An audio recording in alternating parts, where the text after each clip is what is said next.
দেখ হারামজাদা কদ্দুসের মেয়ে হও, মানুষের মতো মুলা ফলাইছে, আর তুই একটা অকর্মা, সারাদিন খাইস ঘুমাস, আমার ক্ষেতটা কবর বানাইছস। লজ্জা করে না তো? শুনে রাখ বেশরম, এই বছর যদি তোর খেতে মুলা না ওঠে, তবে বুঝে নিবি তোর খেলা শেষ, খাওয়া ঘুম সব বন্ধ করে তোকে বাড়ি ছাড়তে হবে। কি রে বেশরম, এত বড় হয়ে বাবার মার খাস, লজ্জা করে না? তোকে এত হাসি লাগছে না? দেখিস তোর ক্ষেতের থেকেও বড় মুলা আমি ফলাবো। আমি এখন কি করব? খেতে মুলা না ফললে বাবা আবার মারবে। এক কাজ করি রেন্ডা, বাবার কাছে যাই, উনিই কিছু উপায় দেখাবেন। রেন্ডা, বাবা আমাকে একটা উপায় দেখান যাতে আমি আমার ক্ষেতে সবচেয়ে বড় মূলা ফলাতে পারি আর কড্ডুসের মেয়েকে জবাব দিতে পারি। শান্ত থাক বালক, এই জাদুই নকশা যেখানে যাবে সেখানে মুলার রানীকে পাবে, ওর কাছেই তোর বীজ আছে।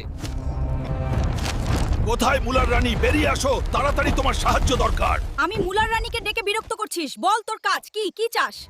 মুলার রানী আমার সম্মান দাওয়ে আছে, একটা বীজ দিন প্লিজ। সহজ নয়, আগে নীল টমেটো আর গাজরকে হারাতে হবে, জিতলে তবেই বীজ বল প্রস্তুত। তো আজ পর্যন্ত কেউ আমাদের বীজ নেওয়ার নি, আর তুইও পারবি না।